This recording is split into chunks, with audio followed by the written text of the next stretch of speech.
Olá a todos, meus amados e amadas, meus alunos que nos acompanham em nossas aulas de Direito Penal e Constitucional, Previdenciário. Hoje resolvi falar sobre outro tema, que é sobre arbitragem, mediação e conciliação. Se refletirmos um pouco sobre as palavras do grande jurista e célebre Rui Barbosa, abre aspas, justiça tardia não é justiça, senão injustiça qualificada e manifesta. Fecha aspas. Podemos observar o quanto o processo judicial em nosso país é lento e que se move através de inúmeros recursos, os quais consumem o objeto da própria prestação jurisdicional. Ocorrendo desta forma, muitas vezes, e pela espera, pode ocorrer o perecimento do bem almejado e até mesmo por falecer o autor sem obter aquilo que ele almejou. Segundo o relatório do Conselho Nacional de Justiça, o CNJ, no ano de 2021, um processo levou, em média, 3 anos e 4 meses na primeira instância, 11 meses na segunda instância e de 3 a 4 anos na fase de execução. E são dados do CNJ. Há também o fato de que a falta de incentivo do judiciário para o diálogo, o que demonstra ser averso à composição amigável. Pensando desta forma, e pelo fato de estar cursando o módulo de mediação,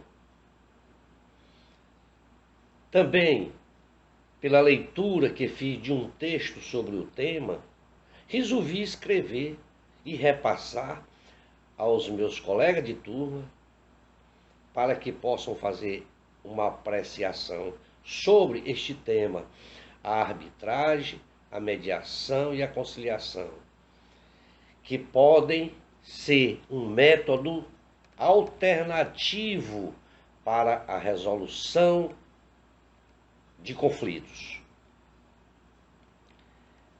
Os chamados métodos alternativos de resolução de conflitos, o que chamamos de mediação, conciliação e arbitragem, é o motivo de nossa abordagem.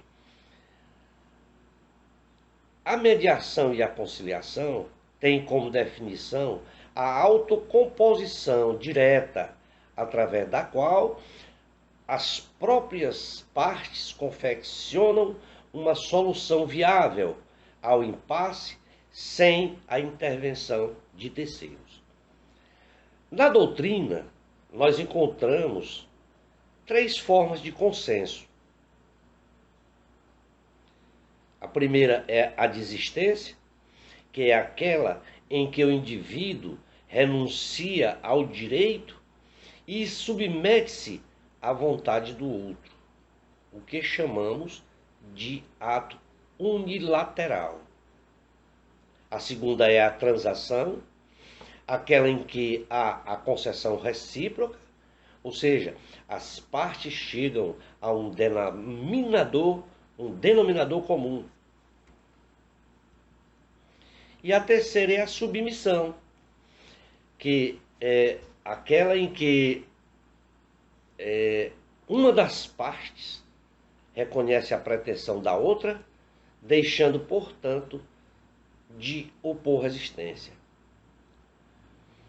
O importante é entendermos que nem sempre as partes conseguem resolver o conflito de interesse sem que haja a intervenção de um terceiro, para que facilite ou mesmo sugira soluções. É neste ponto que surge a autocomposição e que a mediação e a conciliação são exemplos desta modalidade. Importante se faz frisar que se saiba diferenciar entre esses dois institutos. Vamos falar inicialmente da mediação. Se formos analisar o termo mediação, vem em nossa mente a figura inerente a um atributo humano, pois a mediação ele visa alcançar uma pacificação social que pode ser intuitiva ou provocada. No entanto, o nosso trabalho é voltado à mediação técnica, fundada na figura do mediador, que visa compreender ambas as partes para encontrar soluções a partir deste entendimento. Ou seja, a figura do mediador é resgatar o diálogo entre as partes, não interferindo ou sugerindo possíveis soluções do conflito, mas sim ajudando aos interesses por si próprio nas soluções que gerem benefícios mútuos, de forma que o mediador constitui em ser uma figura importante naquele de resgatar o diálogo entre as partes. Se observarmos o artigo 165, parágrafo 3º do Código de Processo Civil, este artigo nos remete de que o mediador ele deverá atuar preferencialmente, abre aspas, preferencialmente, fecha aspas, em casos em que houver vínculos anterior entre as partes, o que nos faz entender que resgata-se assim a comunicação, ajudando os interesses, aos interessados a identificar por si próprio soluções consensuais que gerem benefícios mútuos, conforme está lá previsto no artigo 2º da Lei 13.105 de 2015. Se não, vejamos, o artigo 2º desta lei diz: o processo começa por iniciativa da parte e se desenvolvem por impulso oficial, salvo as exceções previstas em lei. Tal definição extrai-se que a figura da mediação ganha espaço nos conflitos que envolvem sentimentos ultrapassados, aqueles em que envolve barreiras econômicas, haja vista que ele resgata as relações sociais entre os envolvidos, sobretudo no que diz respeito ao direito de família, que através da conciliação poderá resgatar a comunicação que outrora era rompida, pois não podemos esquecer de que em qualquer problema a comunicação é um dos pilares que mais é afastado e quebrado, vindo a ruir entre as partes. Frisamos, pois, que o mediador ele não irá propor soluções para o conflito, mas tão somente conduzir com o objetivo de que se restaurem a comunicação com vistas à resolução consensual do conflito. A doutrina, ela cita vários exemplos de mediação. Vou citar apenas 3 desses exemplos. A primeira é a chamada facilitadora. É aquela em que o mediador ele não irá promover muitas intervenções, mas tão somente fomentar o diálogo entre as partes. A segunda é a narrativa, que é aquela em que o conflito é decomposto e posteriormente ser recomposto de uma forma que facilite a solução.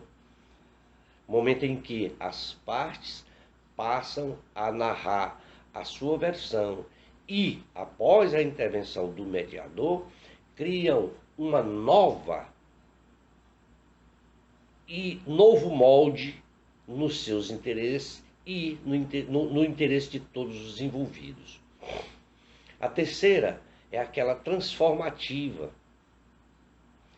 aquela em que se foca na compreensão do outro, não desprezando as narrativas de ambos, mas através de perguntas, reformulações de perguntas e novas ideias, em que as partes elas são convidadas a transformar o conflito, visando então aí novos entendimentos. A mediação é um meio intuitivo. Não é um meio intuitivo, conforme eu falei inicialmente. Ele sim é um meio técnico, tanto que a Lei 13.140 de 2016, lá na subseção 3, no seu artigo 11, ele estabelece ali os requisitos dos mediadores judiciais. Senão, vejamos, o artigo 11 diz assim: poderá atuar como mediador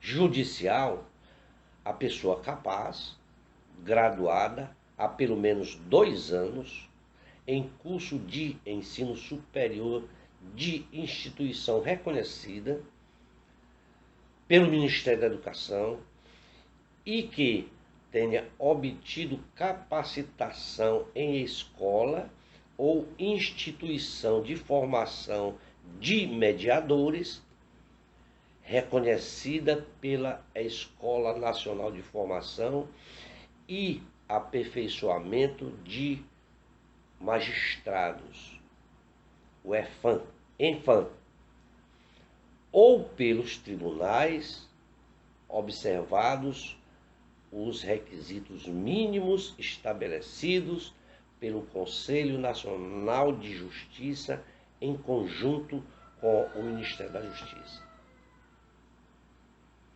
E o que nós acabamos de falar foi sobre mediação. Falemos agora um pouco sobre a conciliação. No que diz respeito à conciliação, diferentemente da mediação, em que o mediador ele facilita tão somente a comunicação entre as partes. Na conciliação, segundo o artigo 165, parágrafo 2º do CPC, o conciliador ele pode propor soluções às partes, sem, contudo, constrangê-las ou intimidá-las. Em outras palavras, o foco do conciliador está em propor soluções, ou seja, o conflito é tratado de modo a se buscar primordialmente a autocompulsão com o encerramento da disputa. Não podemos esquecer que o Poder Judiciário tem feito esforços em incorporar a prática da mediação e da conciliação em sua rotina. É o que observamos na Resolução 125 de 2010 do Conselho Nacional de Justiça, o CNJ, que nessa resolução ela tem como objetivo dispor sobre o tratamento adequado dos conflitos de interesses no âmbito do Poder Judiciário, tanto que em seu artigo 8º ele atribui aos tribunais a obrigação de criar os centros judiciários de soluções de conflitos e cidadania. Tais atitudes nos levam a crer que a conciliação e a mediação ocupam posição de destaque no panorama jurídico nacional e que ao mediador e ao conciliador cabem nos limites de seu mistério, no qual tem a tarefa de verificar as diferenças entre as partes, com o fim de, através de seus conhecimentos, levar soluções aptas a resoluções de conflitos. Vamos ficar por aqui. Já se demanda 16 minutos de conversação para que não fique cansativo.